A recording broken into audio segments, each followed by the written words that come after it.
ಇದೇ ತಿಂಗಳು 17ನೇ ತಾರೀಕಿನಂದು ಅಕ್ಷಯ ಅಮಾವಾಸ್ಯೆ ಆದರೆ ಇರ್ತಕ್ಕಂಥದ್ದು. ಇದೇ ಅಕ್ಷಯ ಅಮಾವಾಸ್ಯೆ ದಿನದಂದು ನಿಮ್ಮ ಮನೆಯ ಮುಖ್ಯ ಬಾಗಿಲಿಗೆ ಅಂತಂದರೆ ನಿಮ್ಮ ಮನೆಯ ಮುಖ್ಯ ದ್ವಾರ ಇರುತ್ತಲ್ಲ, ಸೊ ಆ ಬಾಗಿಲಿನ ಮೇಲೆ ಈ ಒಂದು ಗಂಟನ್ನು ನೀವು ಕಟ್ಟಿದ್ರೆ ಸೊ ನಿಮ್ಮ ಮನೆಯಲ್ಲಿ ಅದೃಷ್ಟ ಪ್ರಾಪ್ತಿಯಾಗುತ್ತೆ ಅಂತ ಹೇಳಿ ಪುರಾಣಗಳಲ್ಲಿ ತಿಳಿಸಿರ್ತಕ್ಕಂಥದ್ದು.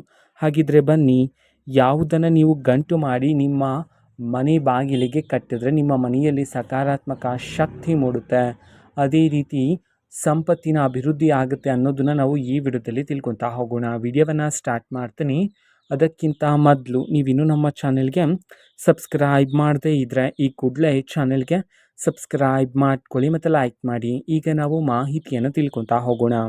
ಸೊ ಮೊದಲಿಗೆ ನವಧಾನ್ಯಗಳನ್ನು ತಗೋಬೇಕಾಗಿರುತ್ತೆ, ಓಕೆನಾ. ಸೊ ನವಧಾನ್ಯಗಳನ್ನು ತಗೊಳ್ಳಿ. ಅದೇ ರೀತಿ ಕವಡೆಗಳು, ಅದರಲ್ಲೂ ಸಹ ಕಪ್ಪು ಬಣ್ಣದ ಕವಡೆಗಳಿದ್ದರೆ ಅದು ತುಂಬ ಒಳ್ಳೆಯದಾಗಿರುತ್ತೆ.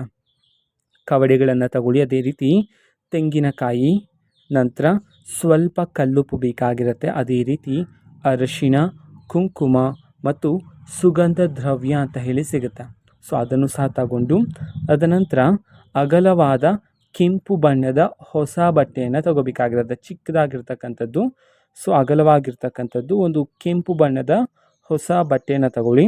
ಸೊ ಅದರಲ್ಲಿ ಈ ಎಲ್ಲ ವಸ್ತುಗಳನ್ನು ಹಾಕಿ ದೇವರ ಮನೆಯಲ್ಲಿಟ್ಟು ಪೂಜೆಯನ್ನು ಮಾಡಿ, ಸೊ ಅದನ್ನು ನಿಮ್ಮ ಮನೆಯ ಬಾಗಿಲಿಗೆ, ಅದು ಮೇಲೆಗಡೆ ಒಳಗಡೆ ಆಗಿರ್ಬೋದು ಅಥವಾ ಹೊರಗಡೆ ಎಲ್ಲಾದರೂ ನೀವು ಕಟ್ಬೋದಾಗಿರುತ್ತೆ ಅಂತ ಹೇಳಿ ಪುರಾಣಗಳಲ್ಲಿ ತಿಳಿಸಿರ್ತಕ್ಕಂಥದ್ದು. ಸೊ ಇದರಿಂದ ಮನೆಯಲ್ಲಿ ಅದೃಷ್ಟ ಮತ್ತು ಧನ ಲಾಭ, ಸಂಪತ್ತಿನ ಅಭಿವೃದ್ಧಿ ಆಗುತ್ತೆ.